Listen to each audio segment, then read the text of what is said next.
شيرين أبو عاقلة، الجزيرة، القدس المحتلة. الكل يريد إغلاق الجزيرة. أوكي خلاص. في القاهرة أو المنامة لا يوجد مقعد خامس لوزير إسرائيلي، لقد كانوا 3+1، فلما لا ينضم إليهم خامس وقد اجتمعوا وأجمعوا على حصار دولة قطر وبسطوا المطالب، فإذا بالجزيرة من بينها إغلاقا للمكاتب ووقفا للبث وربما تعقبا لصحفيها إذا استطاعوا إلى ذلك سبيلا. والحال هذه ينضم هذا الوزير وهو مكلف بحقيبة الاتصالات إلى ال4، فإذا الحصيلة 5 والهدف 1.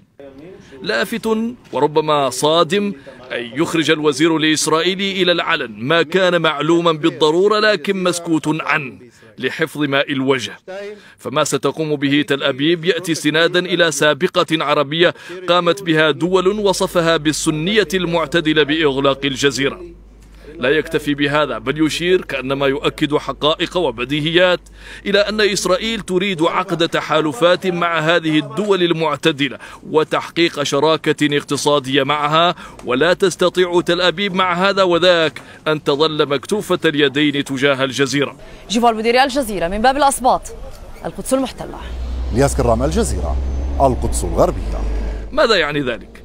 القناة تحول دون صفقة القرن ربما، وثمة ما يراد تمريره من دون شهود يوثقون ويفسحون المجال لرافضيه، فلنأتي برأس الجزيرة إذن. لكن ثمة فرقا يوصف بالمؤسف غالبا بين تحالف 3+1 وتل أبيب، وهو أن الدول ال4 قررت وأغلقت على الفور، بينما هناك مسار قانوني متدرج في إسرائيل يجعل البون شاسعا بين قوة احتلال ودول حصار، فإذا من يحتل يتفوق قانونا وربما أخلاقيا على من يحاصر. هنا أمام ما يسمى حائط المبكى تختزل الصورة تحولات الشرق الأوسط الذي يعاد رسمه وتشكيله. ترامب يعتمر الطاقية اليهودية وقد وصل إلى إسرائيل في رحلة مباشرة من الرياض. هنا أخذ المحور الجديد بالإعلان عن نفسه لا بالتشكل فحسب. بعض أعضائه يريد أن يصفي حساباته مع ثورات الربيع العربي وداعميها، مستقويا برئيس الولايات المتحدة الراقص على إيقاع سعودي. وبعضها الآخر يريد أن يستثمر هذه الرغبة بالانتقام وتكييفها لصالح إسرائيل، فلما لا تشيطن الدوحة وتضاف إليها حماس، وبينهما قناة ألهمت قدر ما تفوقت مهنيا فأرعبت.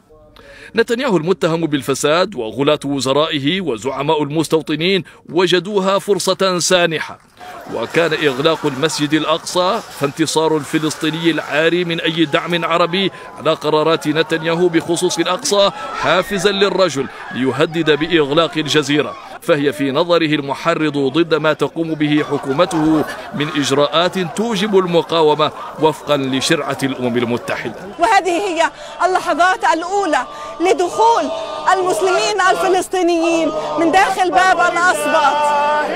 نجمان سمري، الجزيرة، القدس المحتلة.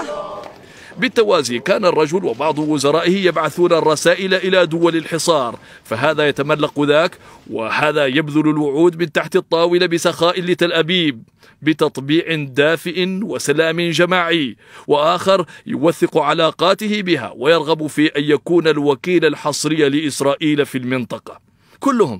كلهم يريد في آخر الأمر رأس الجزيرة ومن يقف وراءها ويدعمها وما تمثله وتسعى إليه.